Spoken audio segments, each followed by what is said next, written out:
kankolere wano buli kimu.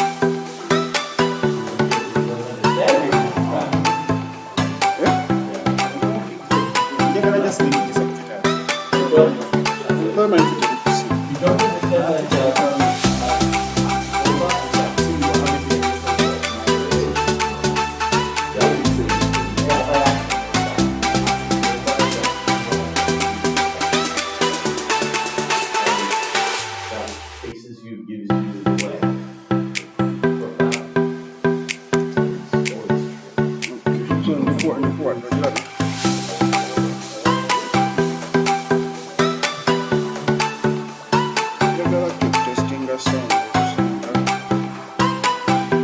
Sorry, this is taking longer than I Hey, I was late.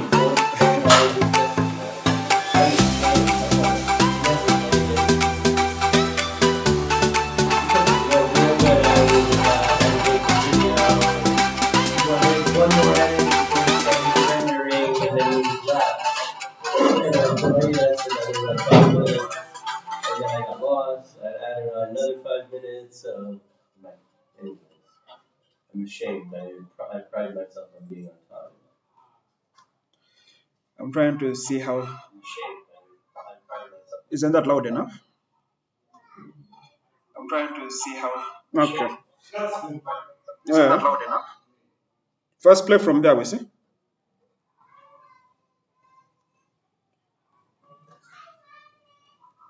So what we'll we'll do, Mark, I think let's start now. Let's start. Cameras have to roll. We stop them.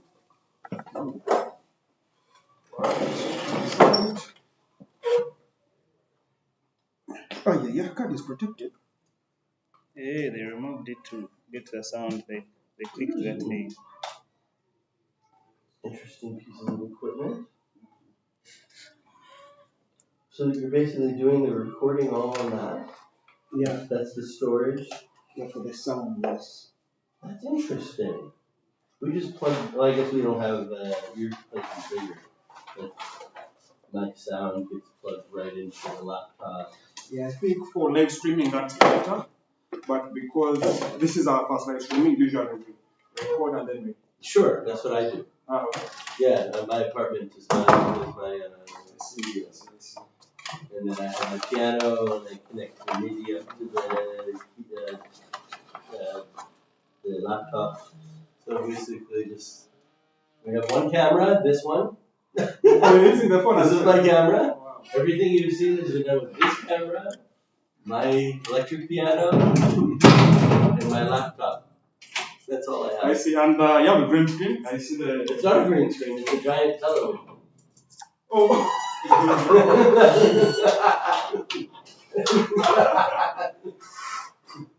I had it brought from the U.S. in 2019.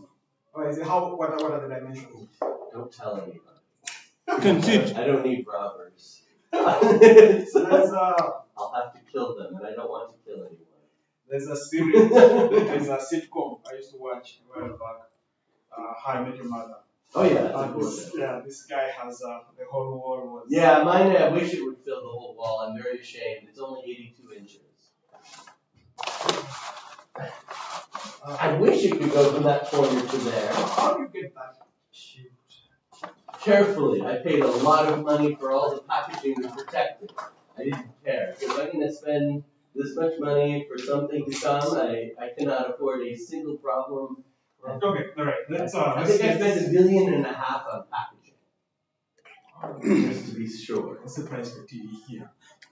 Well, my attitude is like, look at this, even the cover I have. You see how thick this lip is? I have dropped this phone hundreds of times. No cracks.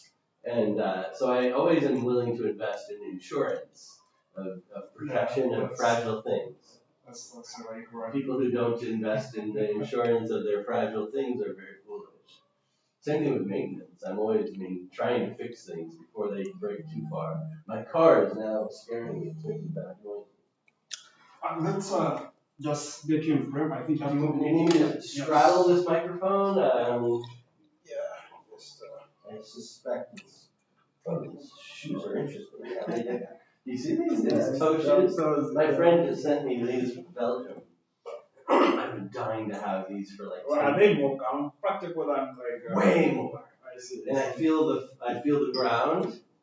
And once I fully healed from my sciatica and my shoulder, I got in a motor accident 2 weeks ago. I went flying. Anyways, but my shoulder kicked everything. And because I used to be a bodybuilder and wrestler, my shoulder held together and nothing got broken. Anyways, another week or two. Was for us as a we can just set the other camera. Yeah, this one is perfect. Is that uncomfortable?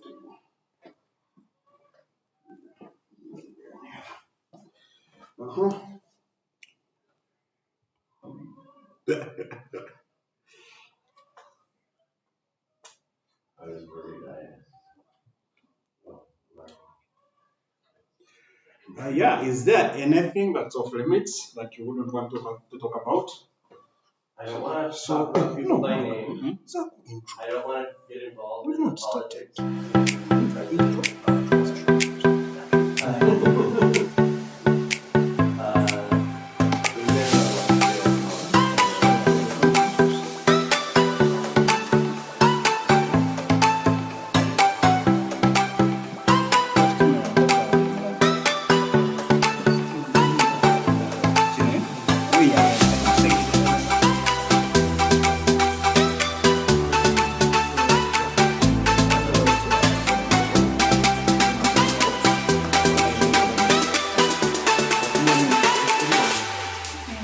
So osobola okugenda eno olaba ki genda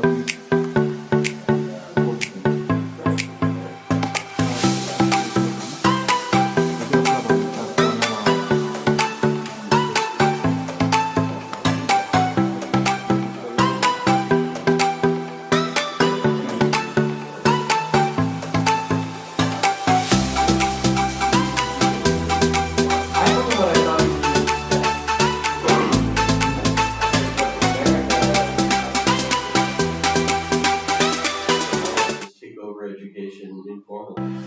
Switch everything over to digital. That's smartphone connected to everybody's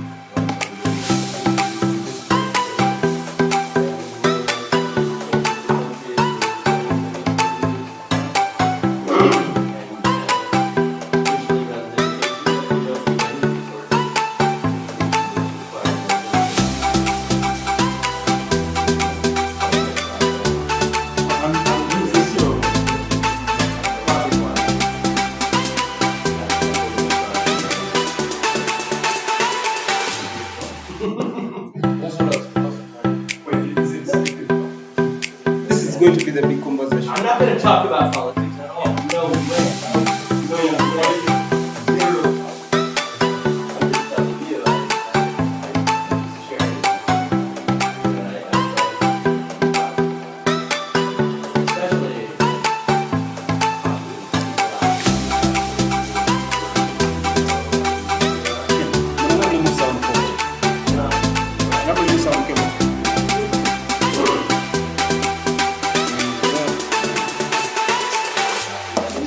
Mr. Yellow, everything is yellow. Go ahead. Plug for me this cable in the Zoom.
people, I need us to start this, I think. No politics. Yeah, we'll have this. Yeah, we can. I love to. We'll have this. No politics.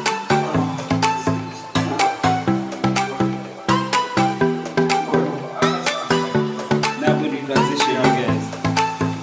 Here, my head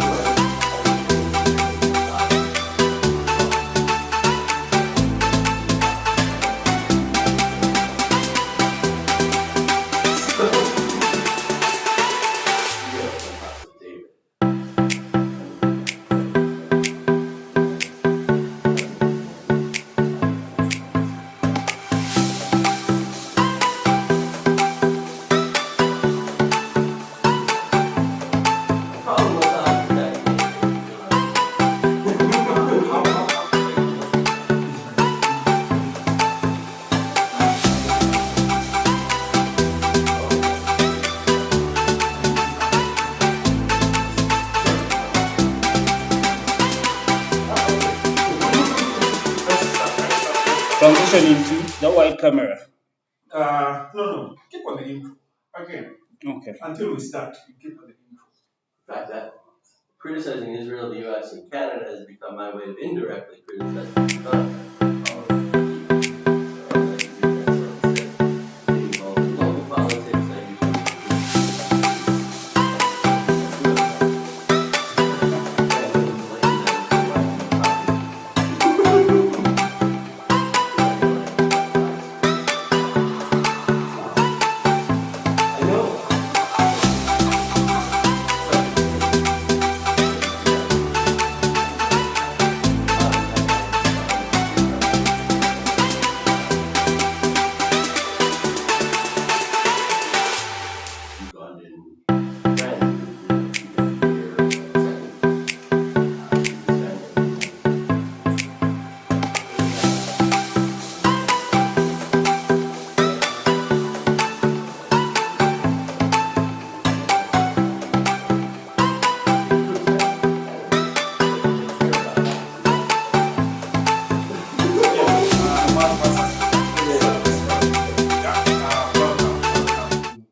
Yeah, it's a pleasure. I think I want us to just sort of get back to that last bit of the conversation we're having.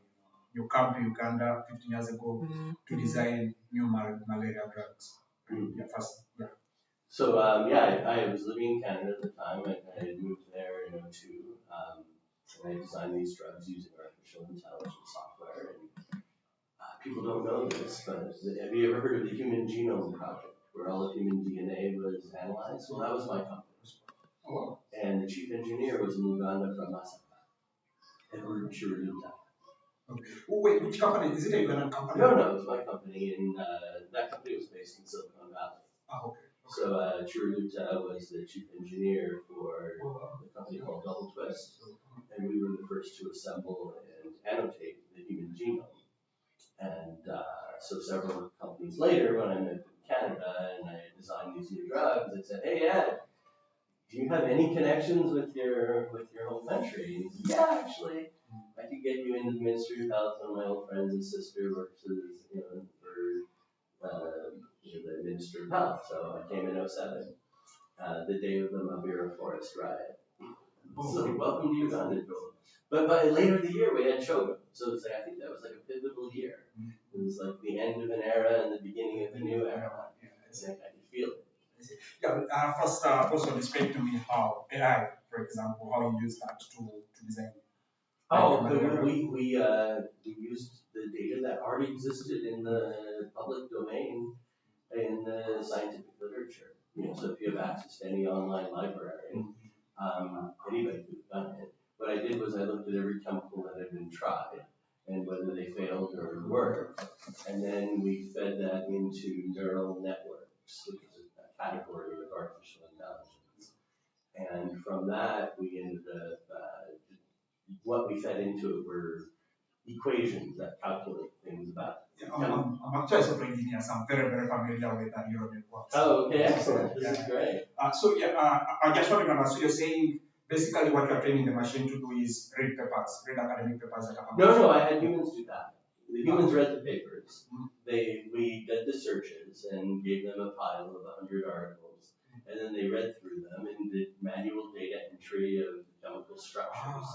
And then once we had the chemical structures and the clinical results, whether on mice or rats or humans or whoever, then the software ended up finding out what properties of chemicals correlated. So we found out of the thousands of equations you could apply to a chemical molecule, 22 of them were predicted.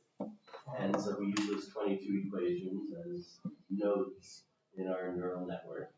And then we kept on using more and more chemical informatics software to, in fact, mutate chemicals and make them into different shapes and whatnot, and to see if they could get better theoretical results.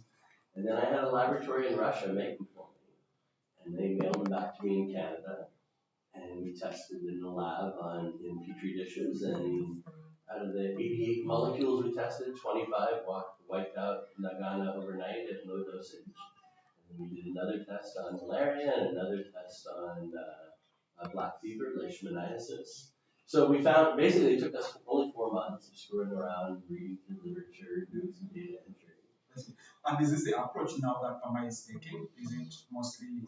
They've been cowardly. Partly because it takes too long to find out if you've made a mistake or not. Usually, that's why I chose these diseases, because they're very quickly you can find out if you can kill malaria in a petri dish versus are you going to heal somebody from dementia or cancer or heart problems. That can take years to find out if your drug really works. And in terms of cost, is this cheaper than the traditional way of producing? Much cheaper, much faster. It was basically just a few of us guys screwing around with software and the data from the public database. And obviously we had a right strategy to try to analyze these things. And I just used other laboratories, right? I would just send molecules to other labs to test. So I didn't have to invest in buying machinery or hiring people. I just leveraged all the labs that existed that were helpful in Canada to do the initial testing. I used that lab in Russia to make the chemicals. And basically it was a virtual company. And I ended up trying to, I held a WHO symposium in Abuja, Nigeria in 2008, because I wanted to teach as many African scientists as I could that they could discover drugs on their own and they didn't need fancy laboratories. Isn't this, like when you say, when the cost of manufacturing pharma stuff becomes cheap, for me, the thing that comes to my head is that this could easily be weaponized, right? If you can basically use a computer to predict. We're in a new era. I think COVID is the alarm bell, and it is completely impossible now to differentiate between something that's man-made or something that has occurred naturally. I used to be able to see right away, because my mentor at Stanford won the Nobel Prize for discovering how to copy and cut and paste sections of DNA, and there's telltale signatures in the DNA from those methods. The new methods leave no trace. So, and now it's easy. Any 12-year-old could order a kit from Amazon and engineer something in his kitchen. So we're in a whole new ball game here, and it's impossible to differentiate also between bio-warfare or bio-defense. Because to do bio-defense, just like in any defense, you simulate your enemy. So you want to imagine what's the worst your enemy could do and to prepare for it. So now if somebody lets that out of the lab, accidentally or intentionally, haven't improved either. So it's a tricky topic. I call it biofire. And I've been warning everybody about this because I knew I was setting this loose with every breakthrough I made in robotics for DNA synthesis and DNA sequencing. I made the first PCR machine in 1987. Oh, wow. And so I've been seeing this danger coming for a long time. It's also very exciting. We may be able to cure many diseases because of all this. But the downside is that there's a risk of arson from biofire. Yeah, you mean the machine that does the tests? Well, the current machinery is called a thermocycler. In the old days, we had to sit there with 3 different temperatures of water baths, and you would move test tubes from bath to bath to bath for different lengths of time, a minute here, 45 seconds there. Anyways, you felt like a monkey just moving tubes from, and I was like, this is silly. Anybody, let me build a robot for this. And so I set up water baths, and I made a real simple robot. It was the first time anybody had made one to try to automate it. Just because sitting around for 3 or 4 hours moving tubes from water to water, you feel like an idiot.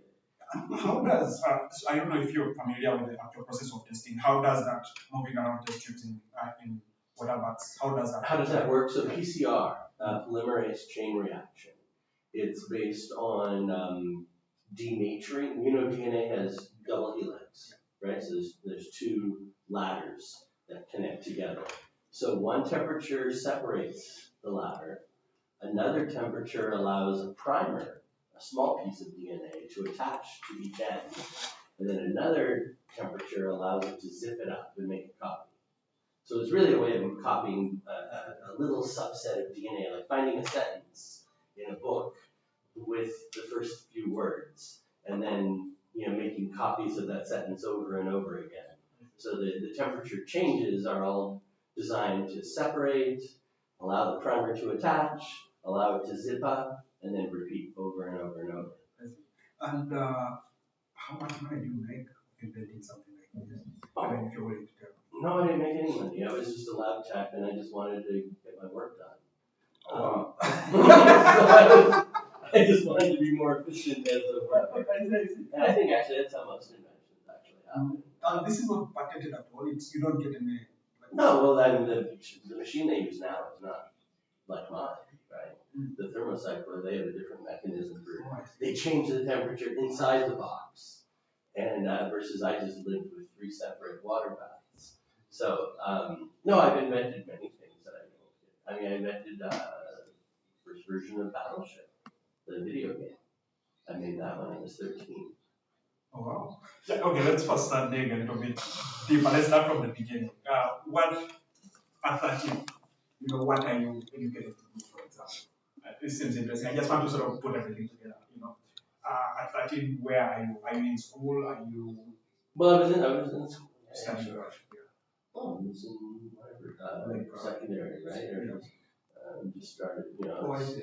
13 years old, so I must have been 8th grade, 9th grade. And how do you get familiar with computing? Well, I had actually learned to program computers much younger than that. I was 8 when I made my first software. My mom was visiting the superintendent of the school district, and so I snuck into the back room where they had the big mainframe computers, and I asked them how it worked, and so they explained to me how memory registers worked, and then somehow it felt right to me. I understood it. And then I realized they didn't have a system to track attendance. So I said, well, why don't I make a software to track attendance? And so I learned to do that. Was back in the days when software really was software. There was a pile of punch cards with holes in it. So that's how you would program. You would punch holes in these cards and feed the pile of cards into a machine. So I did that when I was 8. And funny enough, that system lasted until I graduated secondary school.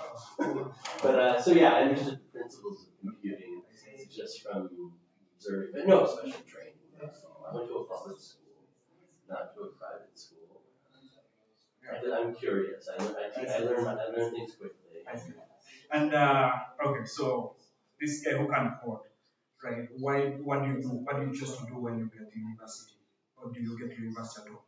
Well, okay, so I ended up getting to go to university very early because I accidentally took the test. I didn't know what it was. Turned out it was called a PSAT test.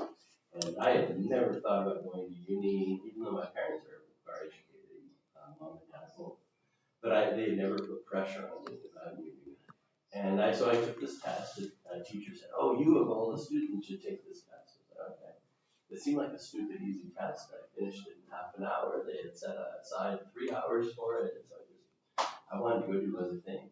I had a lot of other hobbies and interests. Anyway, so 2 months later, there's an announcement on the loudspeaker. Joel, please report to the principal's office. And he flings at me this piece of paper. He says, "You brought shame on our school. Look at this. You're the absolute worst student in all of America." And I'm like, "Really?" Well, I didn't really care about the test. It seemed pretty easy to me. He said, "No, I'm just joking. I actually got the highest score in America." And so I ended up getting to go to Harvard at 15. And I studied chemistry there. And then as part of the deal, my dad made me also commute over to the U.S. Naval Academy because they were recruiting me for their science and engineering program, right? So, the Pentagon always wants the smartest kids that can. Right, I see. Wait, so you're American military as well? Well, I don't have any, I didn't serve, so I Or you can work at the. Well, I was a kid, right? So I was 15. So they were grooming me. They were grooming me. Yeah, also let me try to understand. Citizenship. You mentioned Canada. Are you a Canadian? Yeah. You're American as well? Yeah. And you're Israeli as well? I haven't yet claimed my citizenship there, but one day I will. Okay, but you're Jewish, that means you. I'm Jewish, yeah, and my family is, respected both sides. Oh, I see. Like the first hospital in Israel bears our name, Bellenson Hospital. It's the first and largest hospital in Israel. I see. Why not go and claim your citizenship in Israel? I don't know.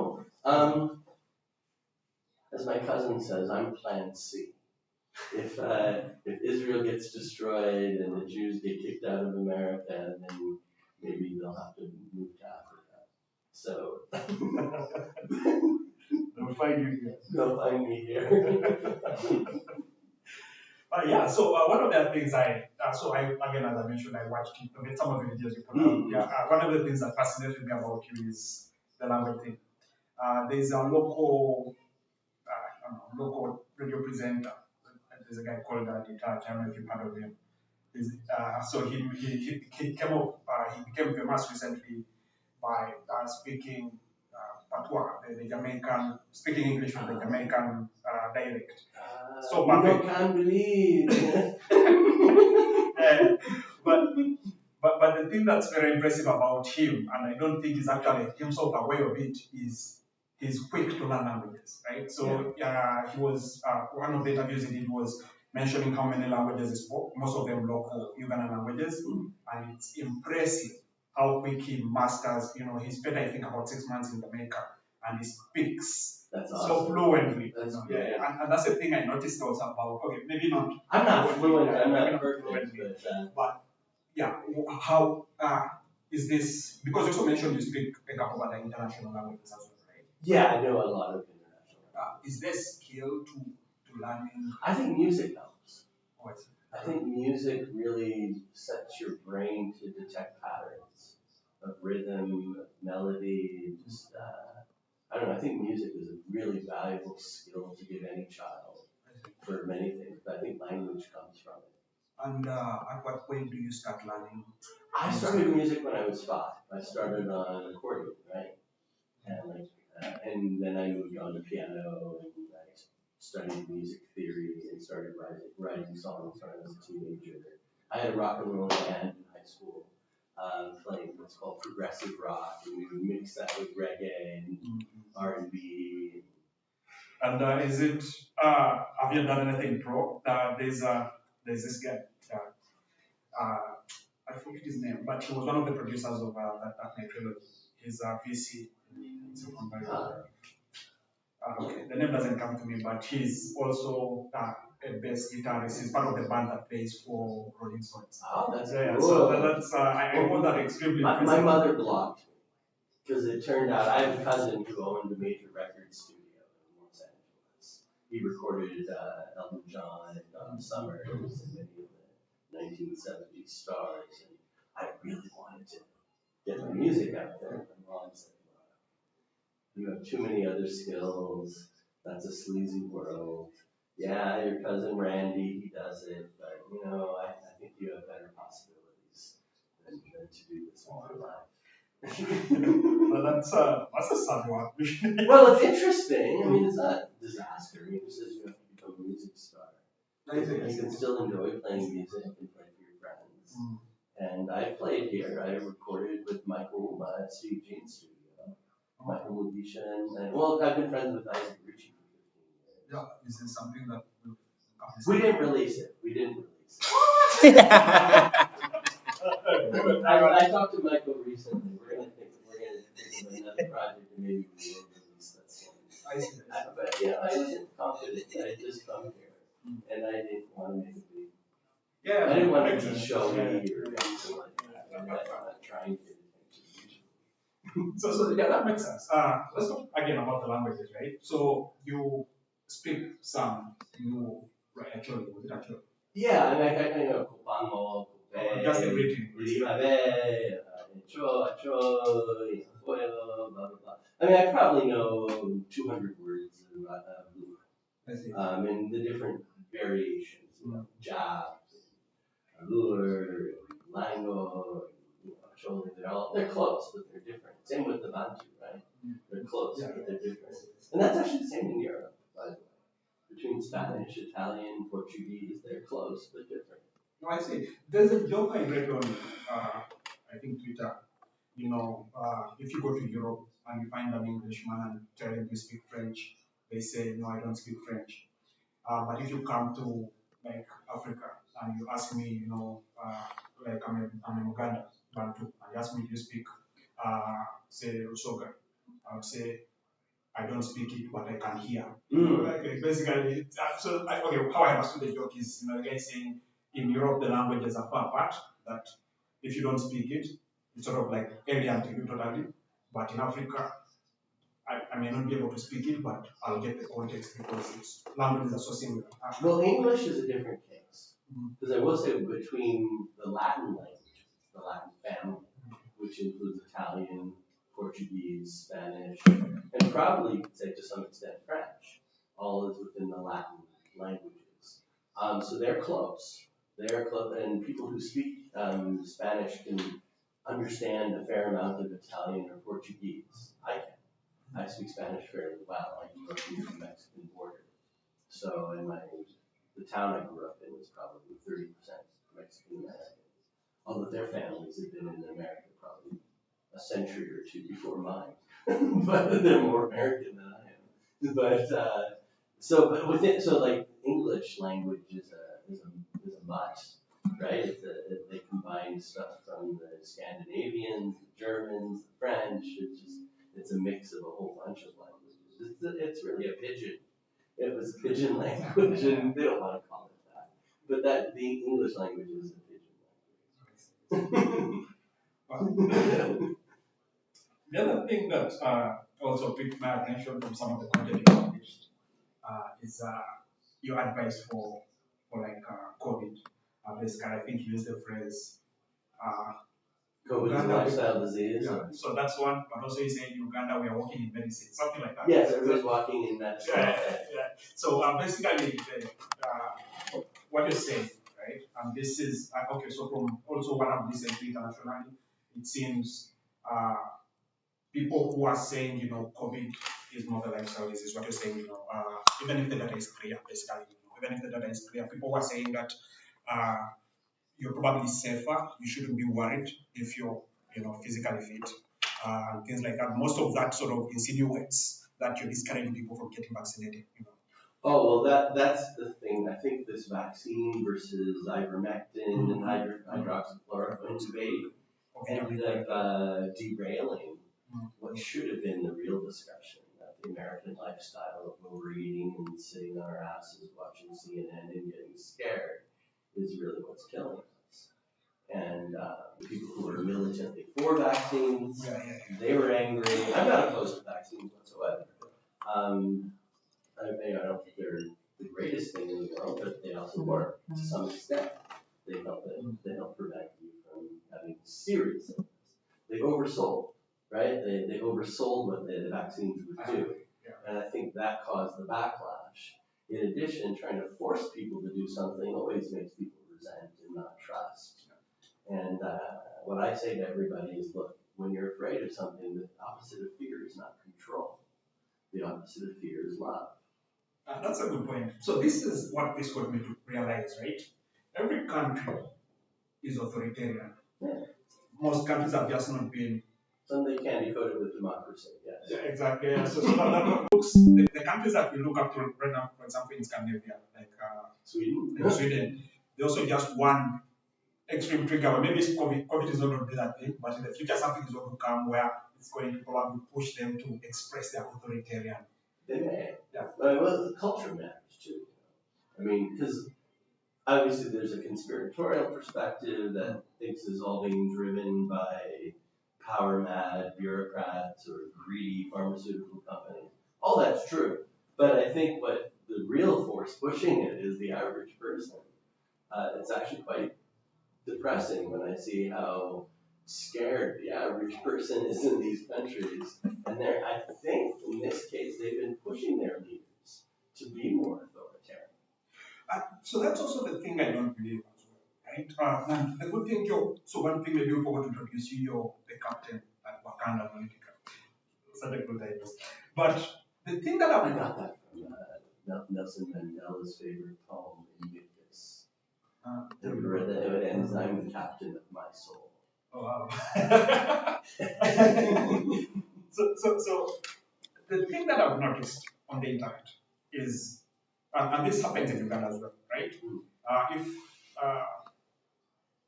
If, for example, if a political leader here tweets, right, there's a swarm of praises that follow, right? In real life, if you talk to 1,000 Ugandans, you'll not find 10% that will say those good things, right? So the question is, these people online who push these things, are they real? You know, and for me, I get who are they? Yeah, who are they? Right? Look at, for example, there's a controversy right now with Joe Rogan, right? Joe Rogan brings these guys, the scientists that, so the mainstream, what used to be the mainstream is on the mainstream anymore, right? CNN comes up attack Joe Rogan, for example, right? But the numbers of viewers are clear, right? If you look at the number, okay, Spotify doesn't publish numbers sort of transparently anymore, but if you look at say YouTube numbers, right? Joe Rogan will get an episode that have 11 million views within a month, right? CNN doesn't get that. No. Yeah, exactly. But there's that impression you get online that a lot more people are believing, a lot more Americans are believing CNN over Joe Rogan. Yeah? And for me, that sort of, if you look at just the numbers alone, there's sort of like a big difference that I don't understand. And my assumption is, of course, Twitter and Facebook and YouTube, they do a lot in pushing the conversation one way. But again, I feel like even with that, well, we're in the midst of an earthquake, right? A media earthquake. In fact, you and I are doing this. Is proof of this earthquake. This earthquake is that all the costs and ease of use of all the tools for making media has become so much so that ordinary people like us can make media, right? And so I, used to be involved in American politics briefly. I ran Gary Hart's campaign for president back in 1984 and took him from 8th place to 2nd place in the state of Iowa. I really wanted to be around New Hampshire. I didn't like how he changed his policies in the middle of the campaign, and I decided that was cynical and wanted to stay away from politics from then on.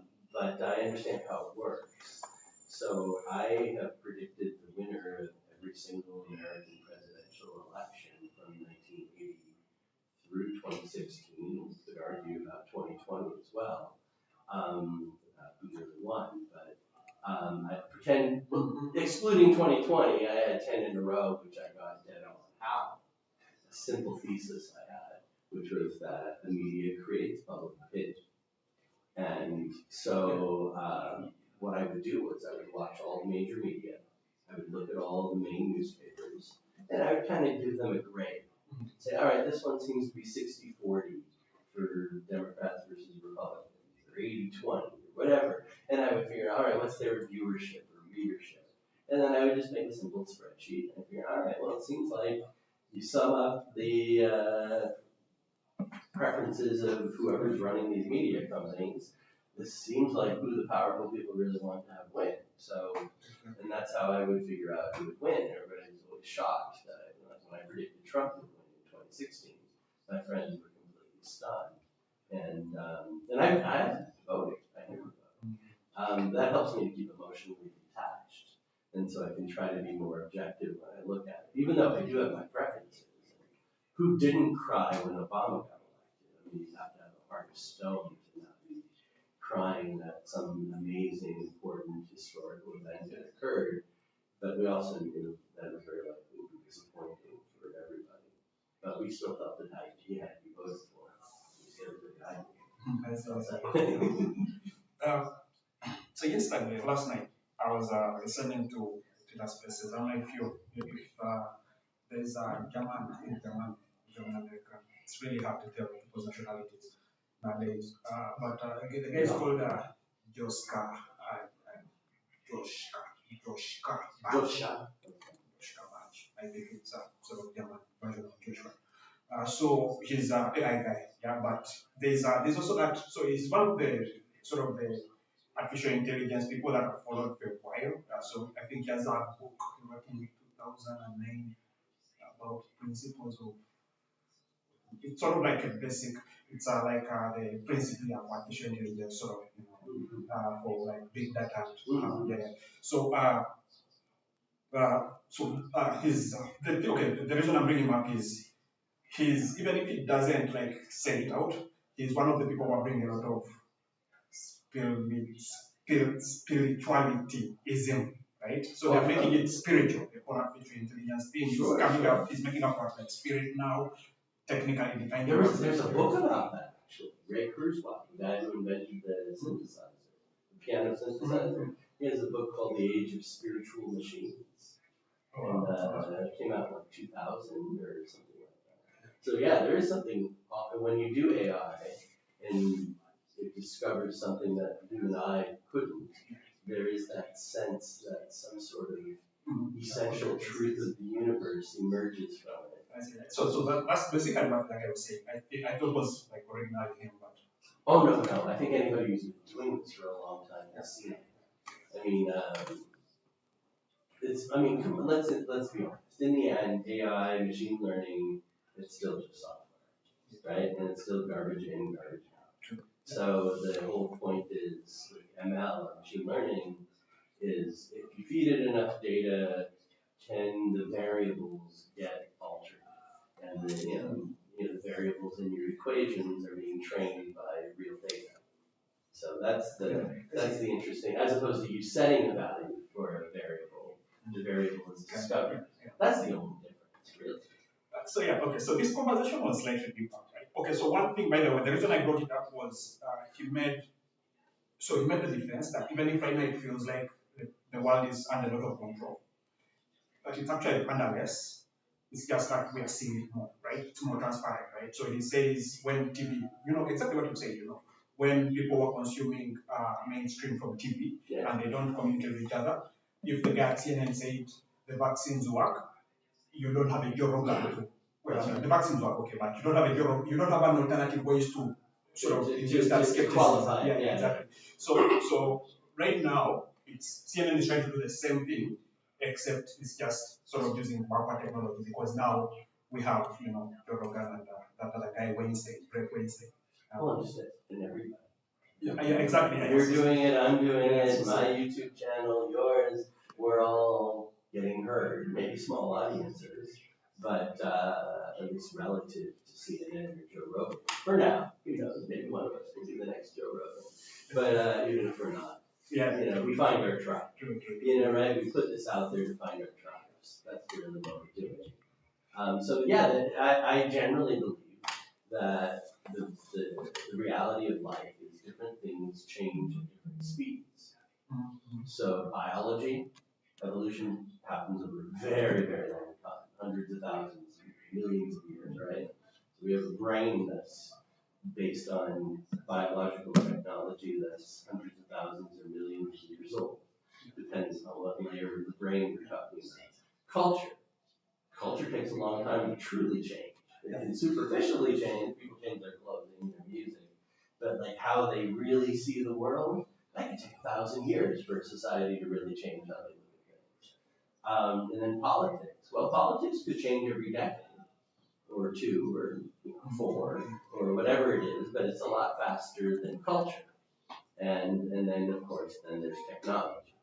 And technology is changing by the quarter, if not quicker. So generally I see that these rapid changes of technology cause dislocation for everything else.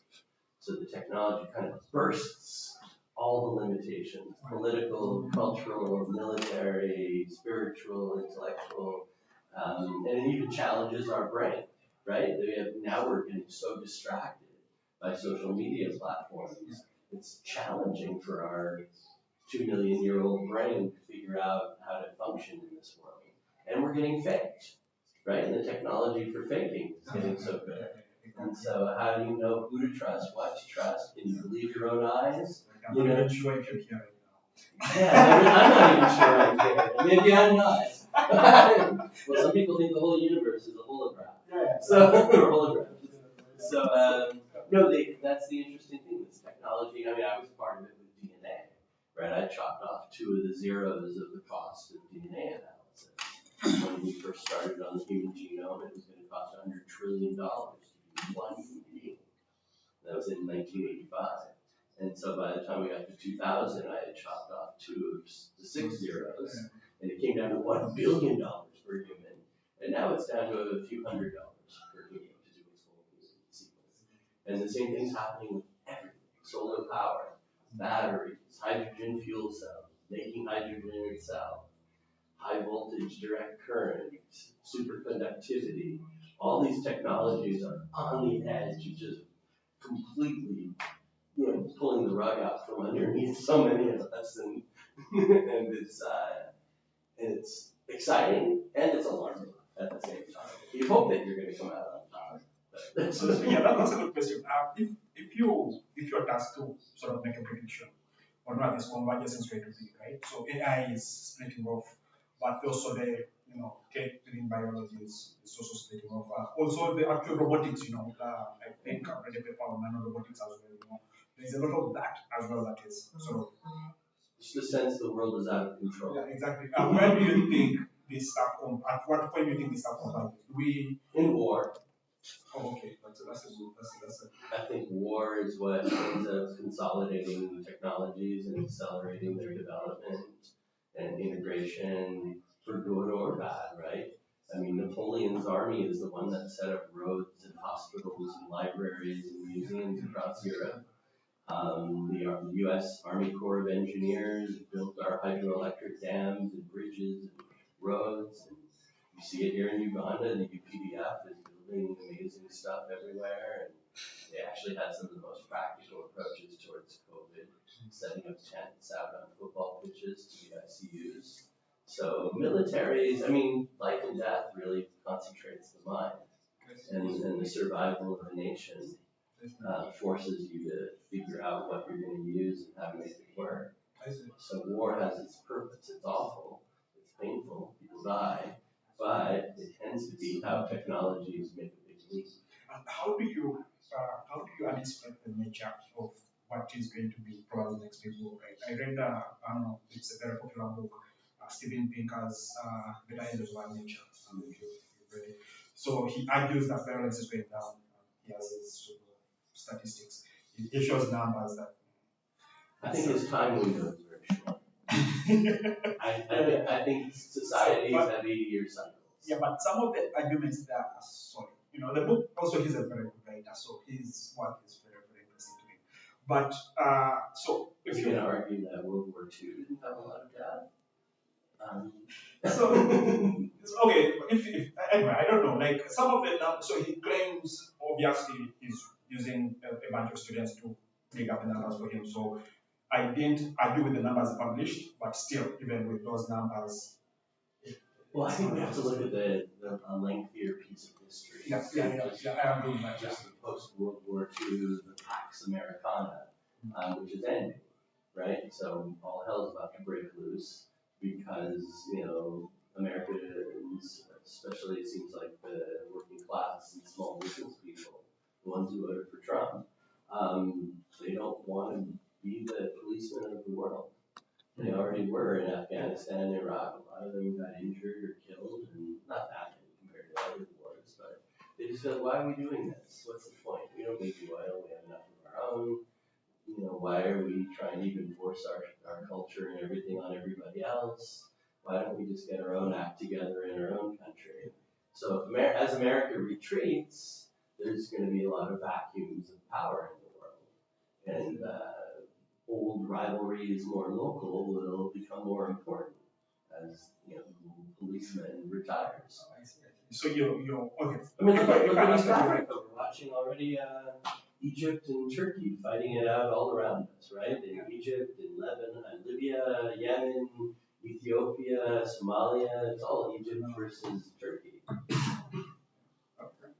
And they don't report it that way in the press. But if you look at who's supplying weapons to who and intelligence and everything else, if you look at Libya, Yemen, Somalia, Ethiopia, the recent war between the Amhara and the Tigray, it's all Egypt versus Turkey right now. I mean, there are other players. No, I mean, I understand what you mean. That's part of it. That's an ancient rivalry.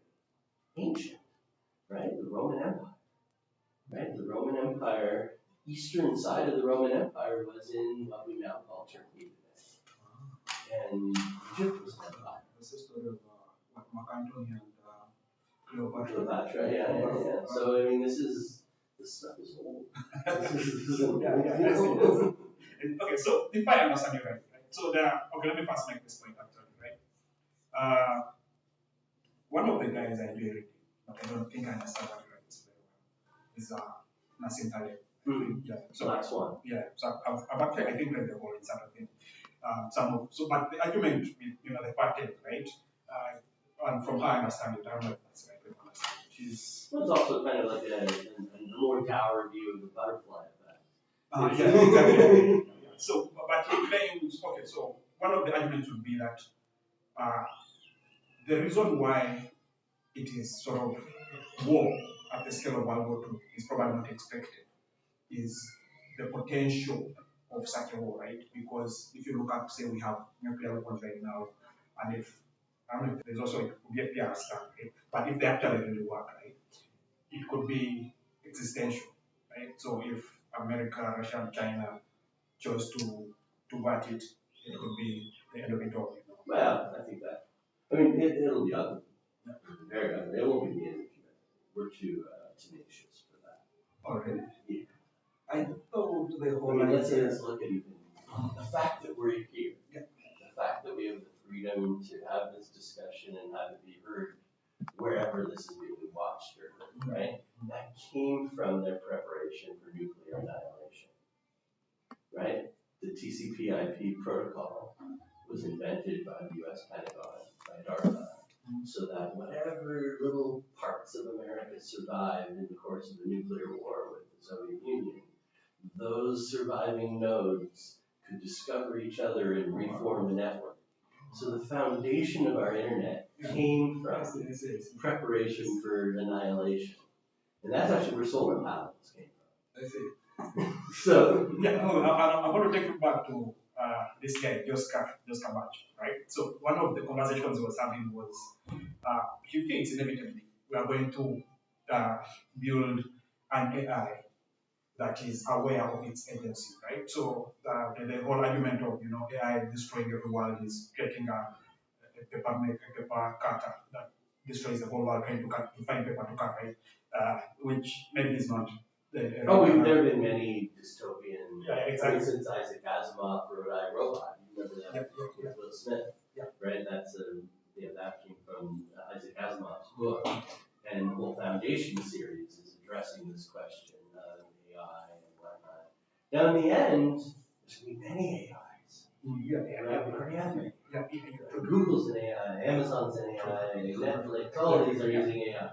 And in the end, they're not all united, right? And in the end, humans are going to use these AIs against the AI tools of other humans. So it's a weapon. So this is actually very similar to what he's saying also, right? And he says, what's the word? Conscious. I'm going to use self-awareness, right? So if you build a complex system that is so complex that it's aware of its agency, right? Like say the human, right? Well, the problem is you and I know ML, machine language, AI, basically only learns history. Yeah. Right? So there was some recent, I forgot where they did it, they ended up doing some AI thing and it came out totally racist. Because all the data that they trained it with was from history filled with racism. So here's the thing, though, right? Here's the thing, right? So if you say, basically, if you let's look at the plan. The planning is a little bit simple and very okay. It's harder to see what's going on, but it's much simpler, right? But the idea is this model, this same as the machine, right? Looks at this kind of data, but it's supposed to build some sense of a model, right? yeah. Some prediction of where it wants to go, right? So with supervised learning, you show it, say faces of cats. You show it these are the right faces of cats. These are not, and Sure. then you show it bank of data, and it will tell you, oh, that's a cat, even that it hasn't seen before, right? But it has a model of what it's looking for, right? Conformity. Yeah. But the idea is, for example, a human, right? I build a model from who I want me to model, right? Say I sit here, we're having this conversation, but say, it may not be like very vivid, right? But I know probably I want to get a promotion at work, right? That's me building a model of who I want to be at a certain point in the future, Sure, right?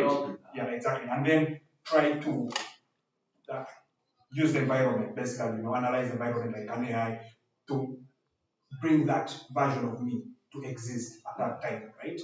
And what this guy was saying, just Bash was, at some point we're going to build machines that do that. Machines that are aware of their own agency that know at a certain time in the future, this is a state in which I want to be in. I don't know how to get there, but I have to manipulate the environment around me to be in that state, right? And they will be so complex enough to do that. And what is claiming that at that point, there is no argument of whether they are sentient being, sentient is what I was looking for, of whether such a machine is a sentient being or not. Well, I think in the end, you can't have disembodied intelligence. Okay. So if we live just in the world of computer algorithms, that's not dealing with physical reality. Yeah. So any intelligent system is going to have to physically exist. Yeah. It's going to have to get energy, number one. It's going to need maintenance because even electronics wear out. It's going to have to be able to sense its environment. That's what we're heading to with the self-driving vehicles. Yeah, right? So that's already becoming aware of its environment to some extent in certain ways. And more sensors are coming for everything. Obviously, I digitize smell, and I'm in the midst of digitizing flavor right now. So all of that is going to be added on to it. So will these AIs be, their physical manifestation is not just going to be in a box, in a computer box or laptop sitting there. It's going to be, somehow it has to exist in the physical world. And that its necessities for physical existence are going to drive it, right? So it will want energy, right? Because computation takes energy. It's the core one, right? It has to eat. Everything has to eat. Yeah, I see. I have a question, right? Let's this way a little bit. You said something I think is interesting. Sensors, right? So because we are doing video here, I'm sort of do software engineering as a job. I know images, right? So I know like how Adobe can tell a video, how more complex software can say look at faces. So I know how, like I can defining outlines, defining paradigms. So I know most of that, right? But now I'm wondering. So some would be very hard as well. I mean, I don't know. I haven't worked a lot about some, but I'm sure that's something I will figure out. But when it comes to test, right? You're saying you're building sensors with type level, right? Actually, I'm not so much building the sensors, but I'm building the data integration models and the neural networks and semantic networks that then use those sensors. And whether the sensors are detecting chemical levels or then of course we're training with human sensory panels. So they rate something, and then because of that, we can discover the correlations of the chemical composition with how humans perceive it. Oh, I see. I see. Because yeah, the question I was going to ask is, a dog probably doesn't have the same vision as I have. Correct. But it will use its sense of vision to make the right decisions about, say, obstacles, the same way I would, right? So it's easier to build a Tesla because that sort of visual sensoring, the purpose of it with the movement is usually the same, right? But each animal has limitations, right? A bird smashes into your window like that, right? So they don't have to Yeah. So we all have our limits. So my question though, yeah, that's a good point. My question though was when it comes to test, right?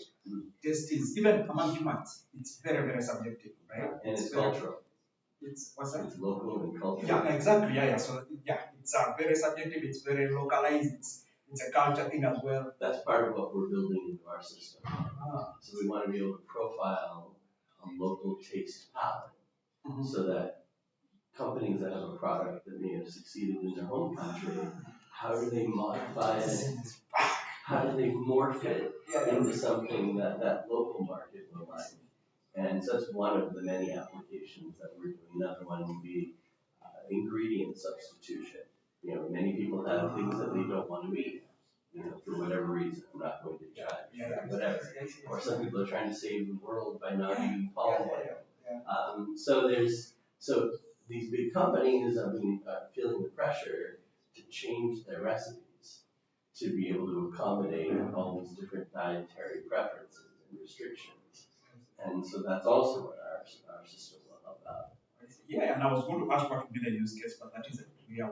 Well, like here's one. We have a potential client and investor that wants to use the oils that algae makes instead of palm oil, because palm oil is, leads to a lot of deforestation.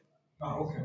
So right, people are chopping down trees to plant palm, and if they can instead get high proportions of oil from algae, which is funny. It's an offshoot of the effort to try to make biofuel, and instead it's going to make human food, but it would substitute for palm oil, which drives a lot of environmental destruction. So it's still ending up helping, but not in the way they thought. That makes sense. Coca-Cola is going to give us a variety of. Well, already they try to make drinks that have different sugar substitutes, and because sugar is killing us. Yeah, I know, but they've not done a good job yet. So no, there's too much money to be made giving us diabetes and obesity. I see. So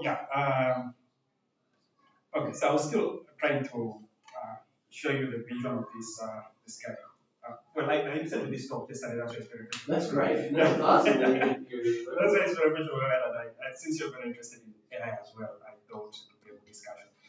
So his idea of sentience, right? He says is at a certain time we are going to coexist with non-human, non-organic sentient being, like sentient being. Okay, so right now most of the agencies human complemented, right? So if I want okay, the one example he gave was if you look at, say, a country or a company, right? As this unit, if you look at it as sort of the unit, right? Say Uganda, it has its own goals. For example, it has its own enemies. It has its own friends, and to the country, I'm just saying, how you have a heart, right? It's very useful, but if you could replace it, you get another one. It's not who you are, right? So the country as well, the humans are not who the country is, right? And I think this is Mao's. I read that book about Mao, but okay, when I remember that, I'll reference it. But the point is, the country for him, he thinks is already a sentient. It's not, say, an AI. It's a sentient kind of entity. The people are the sentience of the culture. And so his argument is the people are just the nodes, the cells within this sentient organ, right? Sure, but his dismissing of the human aspect of how that country came to be. I mean, that country has a history, and the actions and decisions and choices of many hundreds of generations of people have created that country. So would that be the same argument with human and genes? So if you say the human is not sentient, it's a gene that's sentient because again that. Oh no, I don't think that a gene by itself is sentient. I know there's the doctrine of the selfish gene. We've had numerous arguments over that over the years. But the reality is certain things are irreducible. A human being is not reducible just to the genes, right? There's epigenetics. Your genes get modified by your life experience. Not your DNA sequence itself, the nucleotides don't change their order, aside from mutations and things. But methylation, whether a gene is turned on or off, silenced permanently, that happens from environmental activity, for you living your life. It could be your grandfather was traumatized in a war, and that left a mark on some of his genes. And that's in you now too. They found out these traumas that cause epigenetic modification are passed on for many generations in our ovaries and testicles. That's the reality. We bear history inside of our bodies. And so that's my criticism of a lot of these views, is they ignore history. And their windows for history are very short. My question though is, if you carry that exact argument, but look at the country as a base unit. Best or irreducible? Yeah, exactly. Is Uganda irreducible? We know that's not true. Sometimes it is. So what do you mean by irreducible? If you mean taking a chunk of it away, it's the same thing as taking your hand away doesn't reduce you. No, I didn't mean like, well, every country has divisions, right? Every country in the world, along whatever language, religion, race, you name it, caste. So there's all kinds of divisions within a country. And those different cultures, these different aspects, sometimes they work well together, sometimes they don't.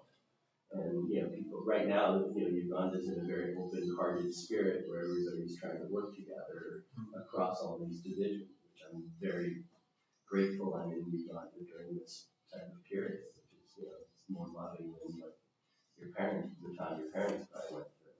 And the countries I'm from are going into that type of period of hatred, and that's part of why I left, because America's disintegrating, and I didn't want to be there for it.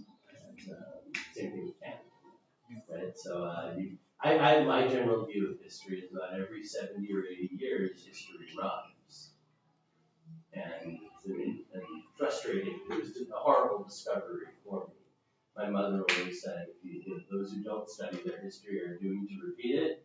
And then I discovered, I studied all the histories, and now I'm just doomed to watch it get repeated, regardless of the fact that I read about it.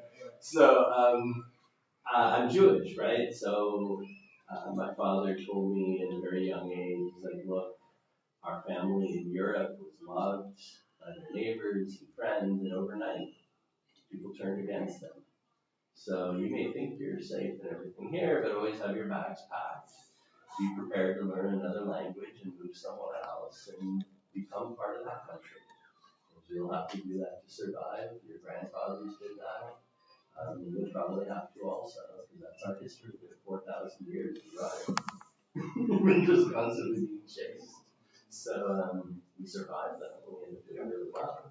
But you could argue with the Darwinian evolution that because we've had so many, recurring annihilations and exiles, and then we end up absorbing. Yeah, so each of my grandfathers spoke 12 languages, so maybe that's why I maybe learn language too. I don't know. How much is genetic? How much is environmental? I don't know. So the other thing, I think the part of the conversation I wanted us to talk about was you coming to Uganda, right? So 15 years I first came. ago. Yes. Yeah. Why? Well, I came here to do the animal testing on the drugs I was on, and I decided I wanted to use AI to discover drugs. I'm a sci-fi guy, right? So I'm a Star Trek fan, and I'm actually family connected to Star Trek. The original actor who played Spock, he's my second cousin, Leonard Nimoy. So I have this family connection to the Star Trek universe. I was very surprised why you missed Star Trek over Star Wars. But... And then you see my company's called Wakanda Analytica. I named that long before the movie. Oh, really? Oh. Where does the name come from? From a comic book called Black Panther. Ah, I see. That came out in the 1960s. Yeah. And so my Hebrew school ethics teacher was Jack Kirby. So if you know the Marvel universe, it's Stan Lee and Jack Kirby. Jack Kirby invented almost all the characters: Spider-Man, Iron Man, Thor, the Avengers, Black Panther, T'Challa. He invented all of it. And so he was my Hebrew teacher, my Hebrew school teacher. So I was 10 years old and I learned about Wakanda. And he explained why he invented Wakanda. And so that was, for me, it was a profound thing. You know, why did he invent Wakanda? What are the reasons again? The reasons he gave, he said he wanted to give Africans and Black people worldwide a sense of pride.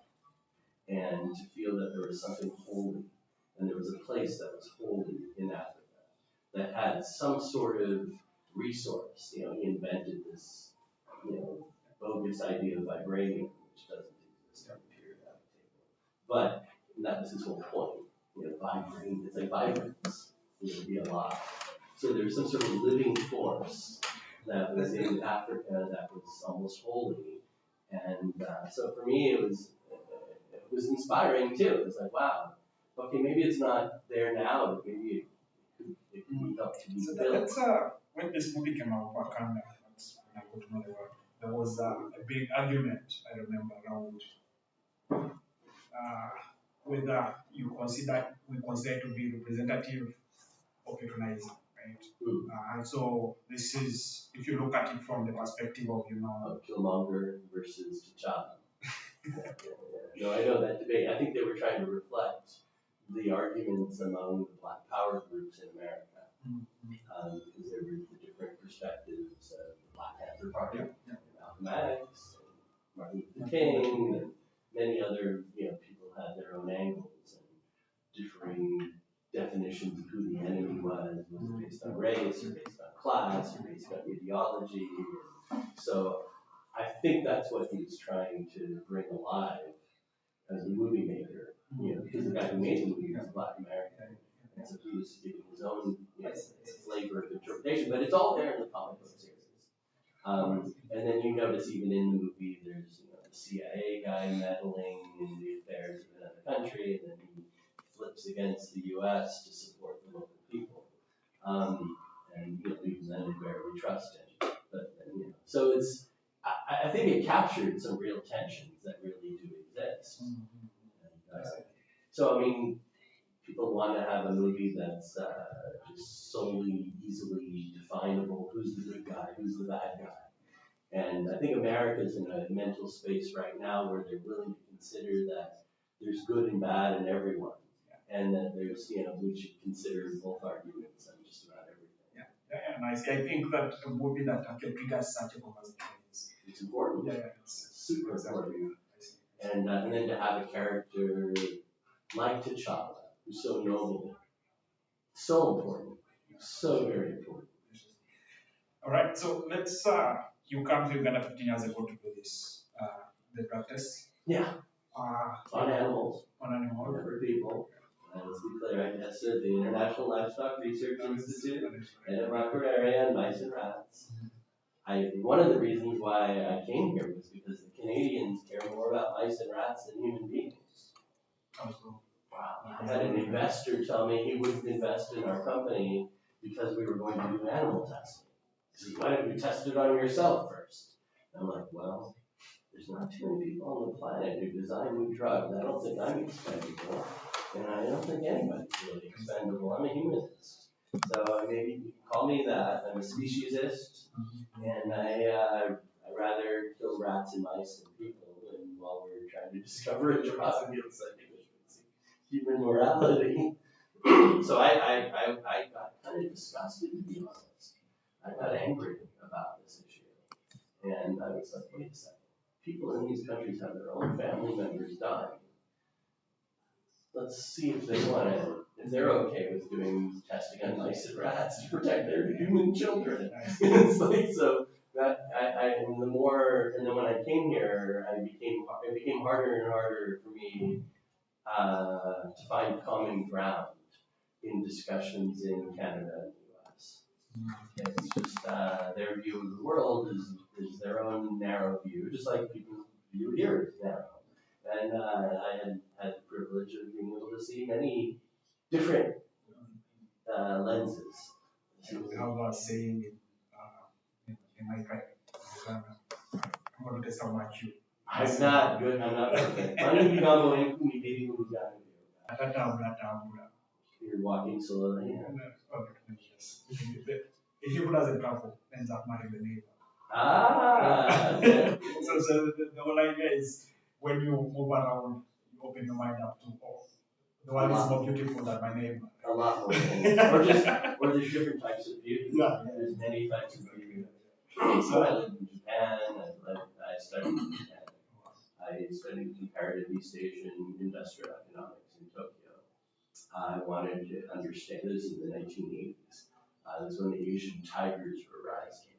And I wanted to understand their different development strategies, export orientation, import substitution, all these different approaches. I also studied Chinese communism to understand Mao Zedong's approach as well, which was rare for Americans to care about communism, but I got deep into studying it. I was that tiny bit of the academic elite they would allow to study the enemy.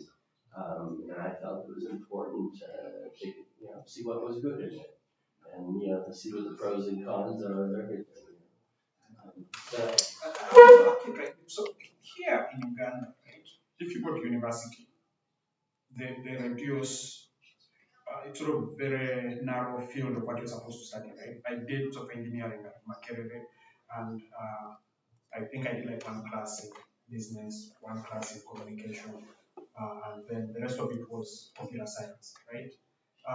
But it seems you did history. You did. I did a double major. First, I did chemistry at Harvard, and then Stanford. I did biology. And within biology, I did neurobiology, microbiology, and biochemistry and immunology. And then on the other side was international relations. So on there was history, political science, economics. I had professors like Condoleezza Rice. She became the National Security Advisor to President Bush and Secretary of State. And my classmate, Susan Rice. She became Obama's NSA advisor, and I think she has some powerful role in the Biden administration. But she and I were in the same class together at Stanford. Michael McFaul was my dorm mate. We lived in the same dormitory, and he became Obama's ambassador to Russia. So they wanted me to do that stuff because the fact that I do science and engineering and all these things, I was like ideal for all of that type of stuff, State Department or blah, blah, blah, Goldman Sachs. But I was like, nah, I just feel like I'm going to make my bigger impact in the world through science and engineering, as opposed to getting involved in geopolitics. But I follow it closely. I'm pretty good at figuring out what's happening and what's driving it, but I don't get involved in it typically. I'm enjoying watching, I find it fascinating trying to figure out what's going on here on the continent and the different forces at work, external and internal. And I don't get involved, but I want to understand the environment all the time and what's changing. And Wakanda Analytica, what exactly do you do? I've done a lot of projects. So it's not a company that does this specific thing. It's sort of depending on what project you get. Yeah, well, I have a lot of tools in my toolkit. So, I look at people come to me and they ask me maybe to do a feasibility study, or maybe they want me to be a sounding board. Maybe they, like I had a client, AIRD, which is the main implementing partner of the UNHCR. They asked me if I could help them diversify their revenue streams so they wouldn't depend on donors. So I ended up interviewing for many weeks their operations all across the continent, from Chad to all kinds of countries, and hearing all of their ideas, their people's thoughts of how they could change their business. And then I discovered they had assets they didn't realize. And I realized one of their overlooked assets was that they had almost 1,000 mechanics. And they hadn't thought of them as important. And then I also noticed that people communicated very honestly and clearly. That's a huge asset. Clear, honest communication is. So how do you make money from this? I thought, from what I've learned from the Canadian government, the only way to make money is to be anything but honest. Well, you can make money all kinds of ways. In this case, what I realized was they had an asset that somebody else needed. And they had deficiencies that somebody else had. And that somebody else was Toyota. So I partnered with them with Toyota and created a joint venture to set up Toyota authorized service centers in secondary cities across Uganda and then across 10 more African countries.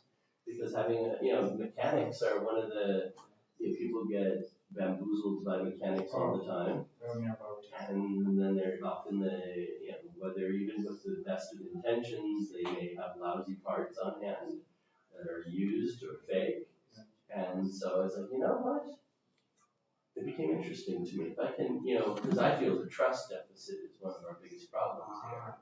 And so if we can inject a little bit of trust, little oases of trust across the continent, so people can know if their car breaks down, they can actually get it fixed efficiently and correctly, that maybe that could help add a little bit of something important.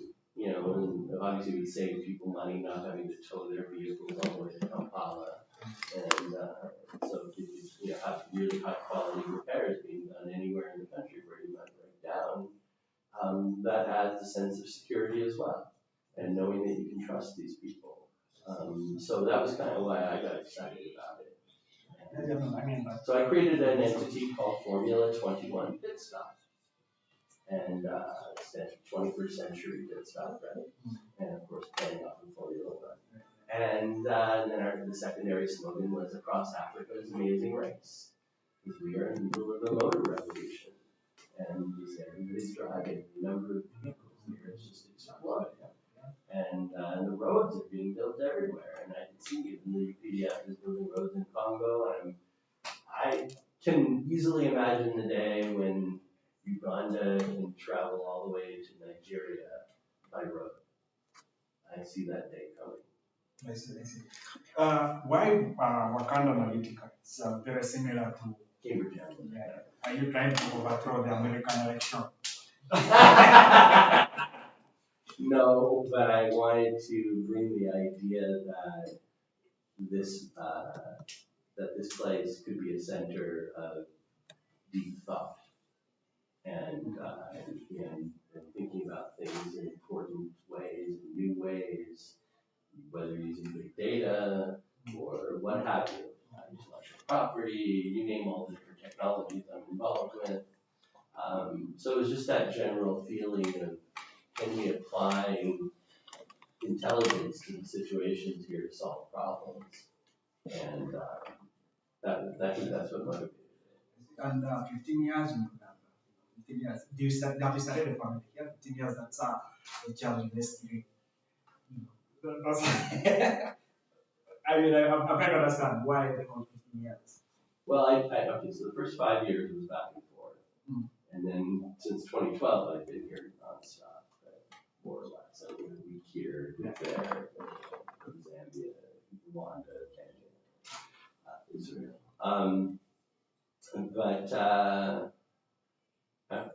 Why I haven't had children yet? Is that No. Why staying in Ghana? That was well, because it's a challenge. It's like do you know the American astrophysicist Neil deGrasse Tyson? Somebody asked him, why did you become an astrophysicist? And his answer was, well, the same reason I became a wrestler. Because it's hard. You know, part of living is to challenge yourself and be able to, and even if you're not very good at it at first, you can improve, right? You only have yourself to compete against. And so, you know, very smart, ambitious people look for challenges. And it's a challenge for me. I've had my share of successes and failures here. And it's a very different culture from where I'm from. And I tell everybody, I had my mission statement when I moved here. I based on Star Trek, Captain Sisko, the black captain from Deep Space Nine. The very first episode, he's declaring his mission, and his mission is to coexist and learn. And so that's my mission.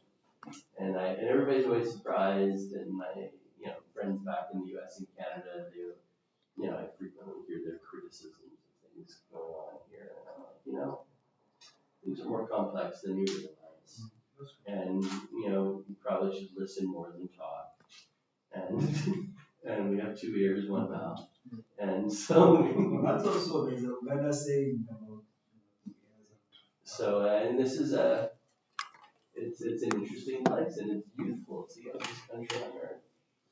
And Africans are going to be half of humanity by the end of the century, right? At the rate of growth we have now. So half of all human beings on earth will be African.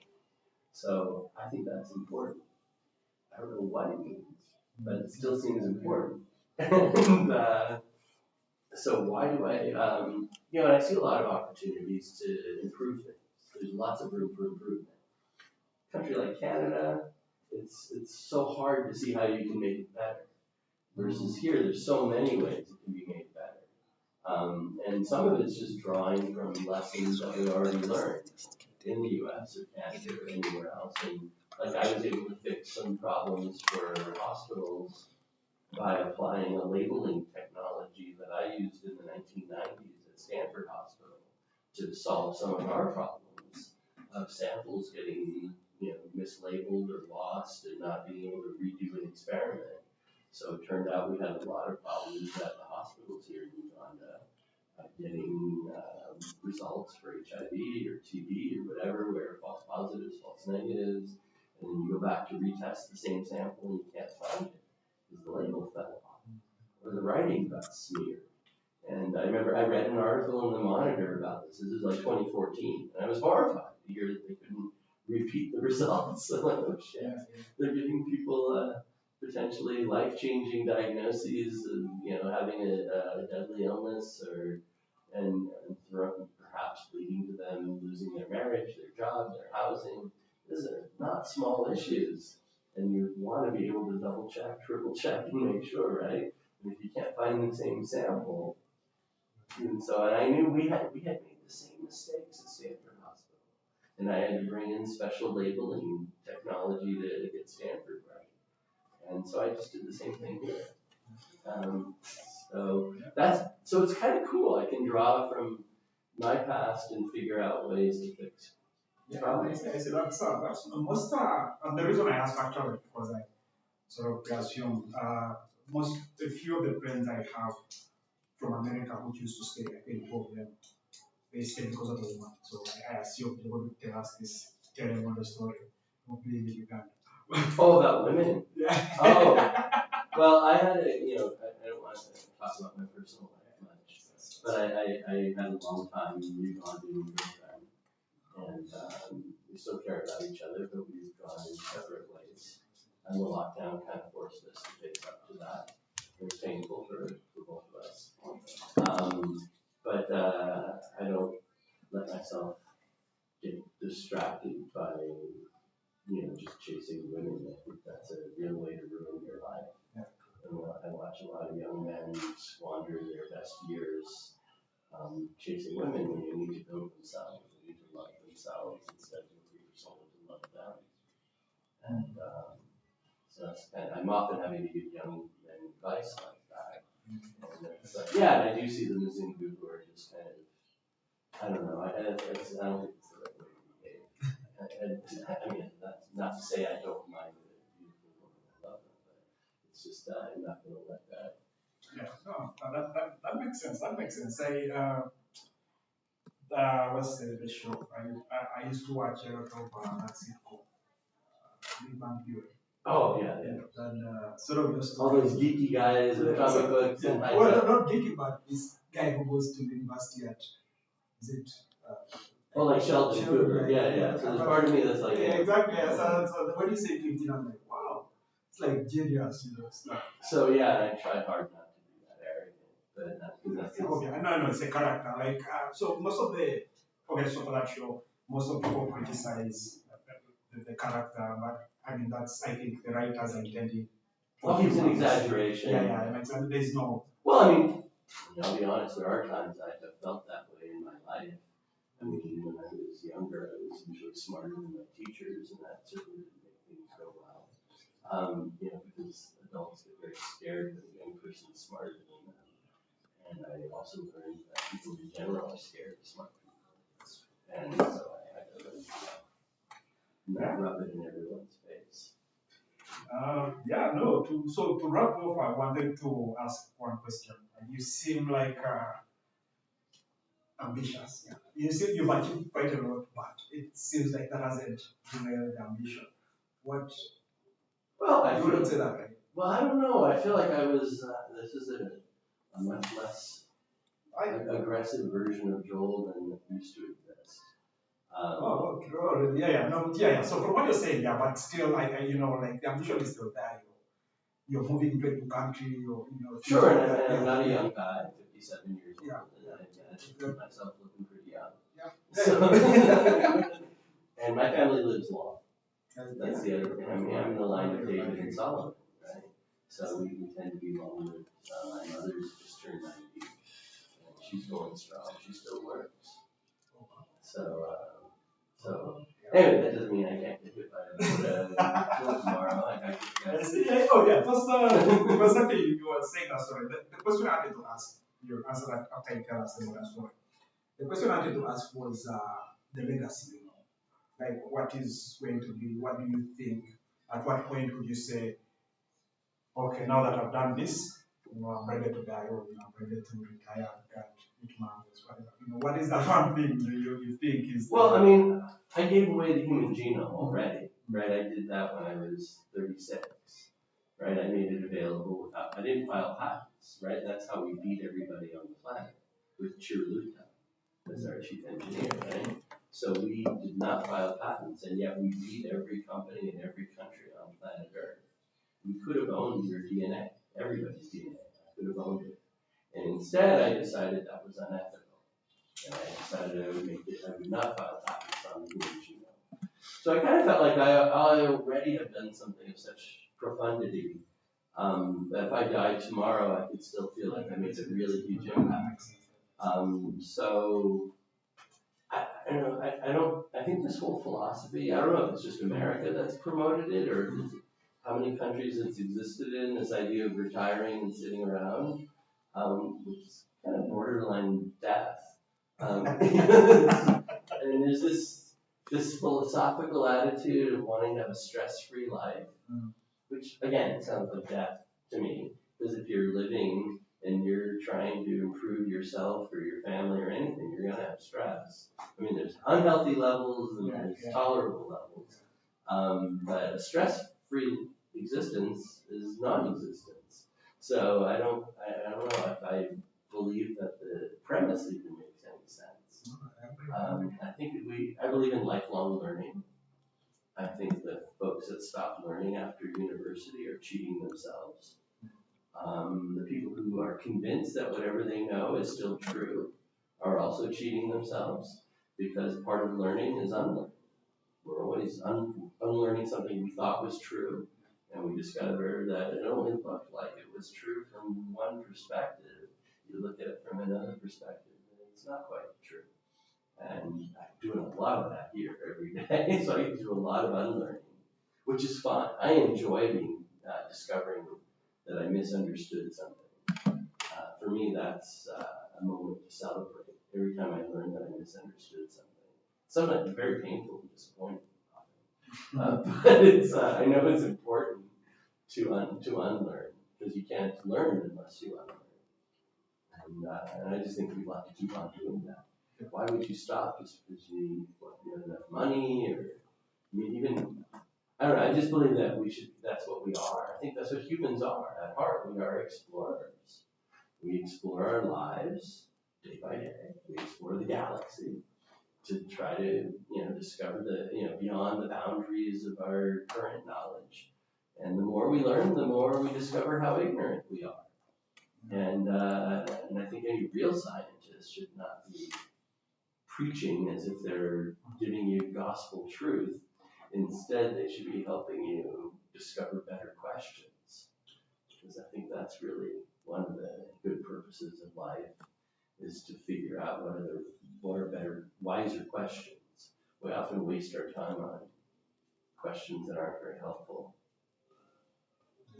Joel, thank you very much for accepting our invite. Well, I'm honored to be here. This has been very enlightening for me, but also extremely interesting. I've enjoyed having this conversation. It seems like I've surprised you several times. I think that's the beauty of the thing is, people say most people claim not to judge, but everyone you judge, but there's a beauty in being surprised by having this assumption of someone, and then realizing that, oh wow, this actually there's a different. So what about being surprised? Now let me ask you the question. Well, the whole thing has been. So when I was at university or before that, I used to be absolutely insecure about my own intelligence. So I used to. You're a brilliant man. I used to obsess. So I'm saying I used to obsess a lot about sounding intelligent. I would read or listen to people who I felt that's how I started reading Steven Pinker's work. I wanted to sound intelligent and sound like I know things, right? But again, I grew out of it. At this point, I feel like I know exactly well, not exactly, but have like an idea of how I want to mold my life. But yeah, again, this is what it reminded me of joining university at 15 and all this stuff you've done, and you're still extremely humble, right? Like extremely humble. If I did have the DNA thing, there would be a billboard in Kampala with my face. This is the guy who did it. Clearly. That's a joke, but I don't think I would. I'll keep my humility like that, right? That's what Well, what am I going to do? Until COVID came, almost nobody knew any of the things that I had done. If I had brought up PCR 3 years ago, it would have been just what? If I had brought up RNA, that I made the first synthetic RNA at Stanford in 1991, you wouldn't have known what RNA was. What is RNA? And you would PCR, human genome, none of the stuff that you would have thought of. And even in America or Canada, very few people know about it among the average population until now. So it just wasn't.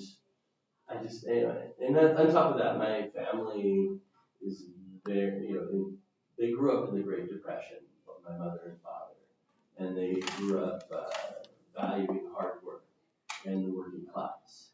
And my mother used to joke about all of her degrees. And she would say, BA, can I use profanity here, or is it that? No, you can. She said, BA stands for bare ass. And she said, BS stands for bullshit. MS stands for more shit. And PhD stands for piled higher and deeper. So the whole purpose of your education is to learn more and more about less and less, and to know absolutely everything about nothing at all. And so I grew up with that as a mantra, and my parents telling me, the lowest person in a society may be smarter than the person with the best degree. So never underestimate someone and never overestimate someone. And I went to school with a lot of people who were from, I went to Harvard and Stanford, right? These are supposed to be smart people. Many of them are. Not all of them. Often they lack common sense. And we've just seen a whole global hysteria by a bunch of people with degrees, running amok, spreading fear and panic, and locking down able-bodied young people who had a much higher chance of getting killed in a road accident than getting killed from COVID.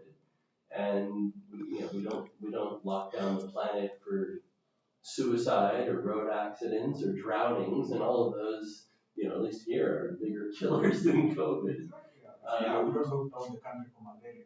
Yeah, so it's unfortunate. Uganda had a great opportunity to not have to do the same horrible stuff to itself that every other country did. And I've been outspoken about this from the beginning against my people. I've criticized the Israelis from the beginning. I know why they did it. Yeah, but the thing I like about Israel was the transparency. Yes. The fact that they published the data. But it can't be anything but transparent in Israel. I mean, we punish corrupt people hard. Look at Netanyahu. What's his wife's big crime was ordering takeout and bringing food into their building. I think over 12 years they were in power, she brought in $30,000 of catered food. That was her horrible crime. I think most countries of the world would be grateful if that was the biggest crime anybody committed. So the transparency of it also was the Israelis overreacted because of their fear of losing their grandparents who had survived the Nazi Holocaust. And so they felt this intense guilt that they had to protect these people who had survived the Nazis. And so they overreacted. And then, in a lot of places, not for that same reason, but you could argue generally, we saw globally the elders eating the young. Yeah. What about the argument of industrial pharma, military industrial pharma complex, the fact that people are out to make money selling vaccines rather than... Well, the pharma industry is based on disease, right? So, the less well you take care of yourself, the more likely you're going to be their customer. So the more Coca-Cola you drink, the more Pfizer you need. Yeah. So that's the reality. I think our lifestyles, what we eat, how exercise, all that. If you look at the top comorbidities, the cofactors that determine who would die or end up in the ICU, it's all lifestyle, no matter what age. Right? It was the top cause of death was obesity, and after obesity was anxiety, and then came diabetes and high blood pressure and high cholesterol, and all of those things are from people not exercising, eating too much junk, and eating, just overeating, and these are things. So that was the greatest thing. I mean, I'm sure many people have criticisms, but the thing that was uniquely wonderful what President Museveni did was, and I've talked about it in my videos, is he exercised on national television. I'm not aware of any other leader in the world that did something so practical and like the one right thing that should have been done. We should have just gotten the whole world into training camp. All right, you're fat, go to fat camp. All right, you have PTSD from living through a war or being abused, you need therapy. All right, exercise will help everything. Exercise helps with depression and anxiety. So let's get everybody eating right, drinking water, exercising, getting out in the sunshine, strengthen the vulnerable. That to me should have been the primary policy perspective. Strengthen the vulnerable, isolate them if you can, to avoid them being vulnerable to other people, and let all the able-bodied people whose bodies are very likely to fight off the infection without massive damage, let them go about their lives. And I think that's what they learned in past pandemics. Again, we come to my theory of history being generational, a 70 or 80 year cycle. The people who lived through the prior horror eventually retire and die. And you're left with the people who never knew what it was like to live with the prior horror. And so they make huge mistakes because they don't learn from the lessons of history. Or they take the wrong lessons. And so I think we had that worldwide where the baby boomers and Gen Xers in the rich world were suddenly empowered because the generations before had retired and died. And these guys had never had to face a real crisis. And they overreacted. And in trying to prevent one type of catastrophe they've caused to others. Like half of the world now is suffering from mental illness. And so many young people have very traumatized, low self-esteem. We've been beating up these children for decades, telling them that the whole world's coming to an end from climate change. And now we've told these kids that, look, you're just a disease spreader. I mean, what kind of a horrible thing to tell children? And then, look, I remember when I first moved to Japan to study there, and there they wear masks when they're sick. And it freaked me out, and I was 21 years old, and I was watching people in flu season wearing masks. The fact that I couldn't see people's faces freaked me out. And it's like, I can't imagine what that does to a child's brain development when you're looking at everybody with a mask on. And then you're forced to wear a mask, and then now I hear kids don't even want to take them off. So it's like we really scared them. And I don't think that when I've had many arguments with people in ministries of health around the world, I go, you're only looking at the ICU. You're not looking at the whole picture. The media has given us this periscope. Look at this one thing, and that helps to keep people scared, and that's what sells media, fear, right? Sex and fear, sex and death, you can say, or what's up. And the greatest way to get people scared is to narrow their vision.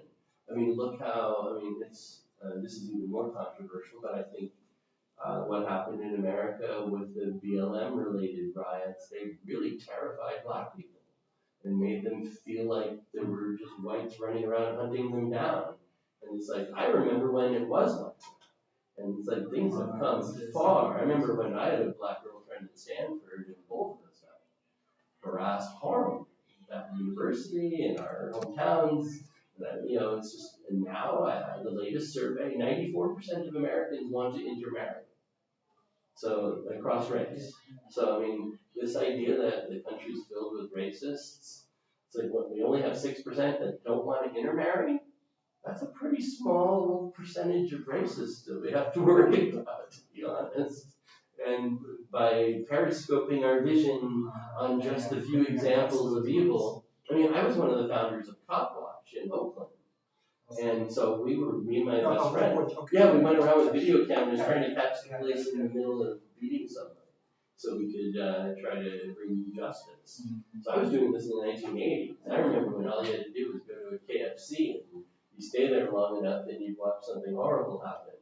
And, now it's just a different situation. And I know a lot of guys my age are still living in the past. And even though some of them are multimillionaires living in mansions in the hills, and they haven't lived in a rough neighborhood ever, maybe, or certainly not for the last 30, 40 years, and they feel guilty about it. So it's just like there's guilty white liberals, there's guilty Black liberals, and they wanted to imagine that. Just, I asked them, look, has there been a single Black millionaire killed by police in America? Has there been a single Black doctor? An accountant, a lawyer? No, there's people getting killed are in very dangerous areas, and it doesn't matter their color. Whites in dangerous areas get killed by the police.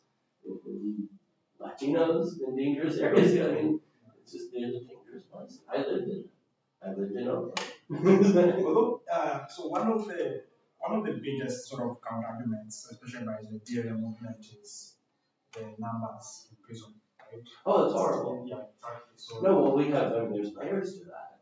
You put out Trump. I think Trump rightly identified one of the key problems, which is having low-skilled American workers who have to pay high rents and high everything else are competing against low-paid workers in China and Mexico, and it's very unfair to the low-skilled workers. And so their jobs have been shifted overseas, and so the men don't have work. They don't get the respect from the women. They can't hold together their families. The children grow up without a father influence to help them, navigate the frustrations of life, which is inevitable. And when you're a teenager going through puberty and testosterone poisoning, you really need a wise father to help guide you so you don't screw up your life and commit suicide by cop or whatever, So a lot of it's the father crisis. And the father crisis comes from the job crisis. And putting people who have to pay rich nation rents against people who pay poor nation rent, which can be 20-fold different. And that affects everything, not just the monthly rent you pay to where you lay your head, but your groceries and every other thing you buy is impacted by the rent. And so Trump hit on something important with that. And that's why I think it scared the establishment when they saw that like 20% of black men workers were supporting Trump in like Ohio and Pennsylvania. They're like, oh, Jesus, this isn't supposed to happen. We're trying to divide the workers against each other by race, get the whites and blacks to hate each other, and they're coming together. That's their nightmare scenario. It's always been their nightmare scenario, right? And often it is, you could say it's white privilege, but it's the privileged white workers that ended slavery. And they were the ones that, 750,000 of them died ending slavery. So, okay, their white privilege, they used it to good advantage. So, I think we need to get beyond just envy and resentment and realize that there's so much more we can do by working together. And the fact that everybody wants to intermarry is wonderful. I mean, the country, all my friends are intermarried. I mean, I don't think I have a single friend back in the U.S. or Canada that's not married across race. So it's like, when I see the media depicting it as if it's some Ku Klux Klan neo-Nazi level. Isn't that intentional? Because if you're not looking, if the black people, especially for black people, right, or the poor colored people, or generally the poor people, they're not looking at these petty racial things. They would unite and try to get, yeah. So looking at Bill Gates, So basically, this sounds very cynical. I may be exaggerating. It seems like wealthy, educated people, white and black, wanted a race war instead of a class war. I agree with that. And that's tragic. And I saw it in 1992 with the Rodney King riots, and which very sad. At that time, I was living in Oakland, so I wasn't in the heart of the fire, if you will. My girlfriend, though, her mother was living in LA, and she got her business and her home burned down in the riots. She's black, right? So she used to be a former Black Panther. She was Nation of Islam, and she had to come live with us. And it was just so heartbreaking. And I had a personal connection because what triggered that riot was the verdict of the jury in the Rodney King trial, which this is going to sound very strange, but I think you will understand what they were doing. They purposefully, I believe, moved the trial of these evil policemen to my hometown, which is famous for being a racist town at the time. And it's like a quarter of the people were connected to the Los Angeles Police Department. So the prosecution, who you would think would want to put the police behind bars, instead wanted them to be found innocent to trigger riots. And then the key lawyer involved in that became Secretary of State under Clinton. So I think it was a strategy to help get Clinton elected by, showing that we had all these race problems. And because why else, of all the places in the state of California, to put it in my hometown at that time, where so many families were connected to the Los Angeles Police Department, you'd have to want the police to get exonerated. And why would the prosecution ever agree to such a thing? In fact, pushed for it. So at the time when it was happening, I was like, this is odd. This is very odd. It doesn't smell right. They're going to get the police off, and we can all see. We've been watching it every night for a year, how horrible this was and how unjust it was. And so they purposely wanted to whip us up into an emotional frenzy, let the police go innocent, and make people have less faith in the system, and therefore they could win their election. If you look at right now, the way things are playing out, it seems like just getting the same script. It's the same script. It's like, when you've seen the trials in Minnesota and whatnot, they almost wanted the whoever, that they're demonizing, on the white side. They want them to end up being exonerated of their crimes, so they make the public angry. And it's a clever strategy. It's a very clever, counterintuitive strategy that the forces that you would expect to want to punish the bad behavior are trying to allow it to be out there, and because they know it will make everybody outraged. And it's brilliant. If it wasn't so sick, and if it wasn't so immoral and horrible, you have to stand there and in just awe of the genius of their evil. And I don't think very many people, because I was so up close to it, I saw through it very rapidly. And so I was trying to warn many of my friends in BLM, you guys are being played. This is a whole game that's being played on you by upper class whites and blacks. And you guys are just pawns in this game. Same with the Proud Boys, and they all were infiltrated by FBI and CIA. So it's all a fake battle. I think similar with the anti-vaxxers, and there's creating fake battles. But I agree. You mentioned that you think the military runs the world. I think it's the intelligence, the national intelligence. Unless of course you consider them part of the military. Well, the classic phrase now used is deep state. Mm-hmm. So the deep state is definitely broader than military. Yeah, telecommunications, energy, computation. Many key sectors are part of that deep state. And then the bureaucracy, right? You have the elected representatives and then the permanent bureaucracy. And the permanent bureaucracy rarely changes. Even after a civil war, it often barely changes. So, and people think that the elections are what changes things. And sometimes they do, but it seems to me that bureaucracies are very powerful, and they're there permanently. Nobody fires them. So whatever's in place stays in place. And we have this outlet of elections that give us something short of civil war to do to try to give us the feeling of trying to make a change. And there are limits to how much change can occur in any dimension, whether geopolitically or what have you. They've been writing about this since the French Revolution, right? The French Revolution killed off many of the aristocrats and whatnot, but the same system remained. And in fact, they had to bring back, even in the Soviet Union Revolution, they had to bring back so many of the same people to organize the state because the revolutionaries didn't know how to administer anything. They knew how to be critics, they knew how to burn things down, but they didn't ever run anything. So, I would say even in the fundamental change of 1986. Well, as I said, I don't get involved in Ugandan politics.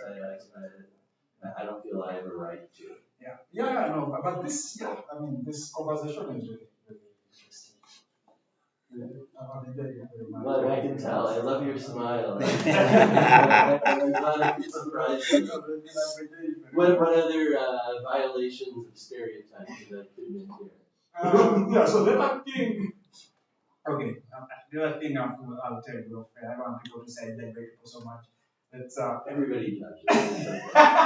Stereotypes wouldn't exist unless they reflected some part of reality. But they are theoretical. It's most of them will stay because of women. Well, I did have a girlfriend. Is that the same? I think you mean predatory. Predatory. Yeah, so that's that's not me. No, I'm not that kind of person. Yeah, but this is a good conversation. This something great. This I think is worth publishing. When we started this, we might do conversations with I'm happy to join you anytime you want. Oh yeah, no. If you're willing to come back, we'll something else. Why not? And I have a channel too. Yeah. Right, Joel the Time Traveler. Yeah. And we only have 6 videos up so far. Ryoga works with me on it. We have a few more. We have a whole new series coming out on energy, which we'll be putting out in the next few weeks. And like real energy. No, the joules and kilowatts and gigawatts and stuff like that. Yeah. But the spiritual question I want to touch on as well. I want to touch on the relationship between trust and energy requirements. And the less trust there is, the more energy you need. And we see that with Bitcoin, right? But no trust there. So they have to use a huge amount of energy to get beyond that distress. Here, people don't trust each other, so they only are comfortable meeting in person, face to face. They can't do a deal over the phone, and so that means they have to drive somewhere, and that's using energy. And so until recently, our roads were challenging. Now they're much better, but still, if you want to do a deal with somebody in Barada, you got to drive 5.5 hours each way. Look at 4 if you're going fast.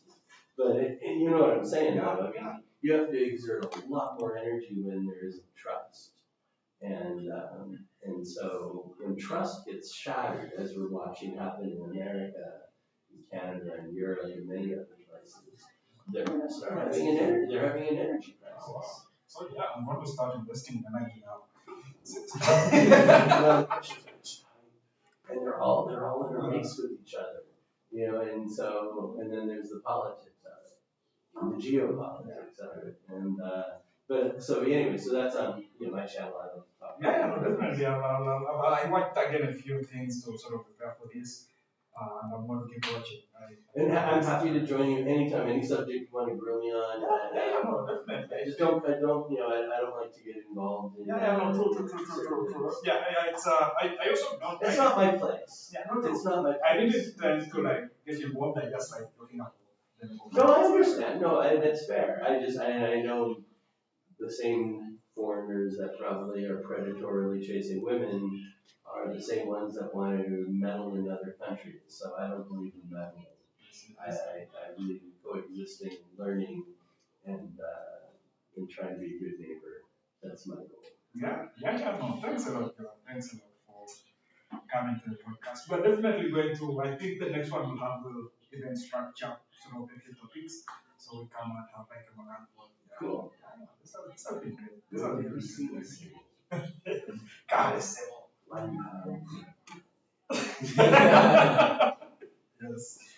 I'll take the blessing. Well, actually, it's a Jewish blessing. Oh, from my line, right? I'm Levite, right? And Kohanim. So we are supposed to bless the congregation. And this is, you remember from Star Trek, how Spock holds his fingers? That's a Jewish thing.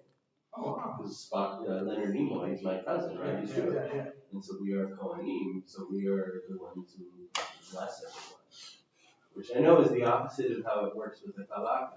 But I learned that by accident. I didn't mean to insult anyone.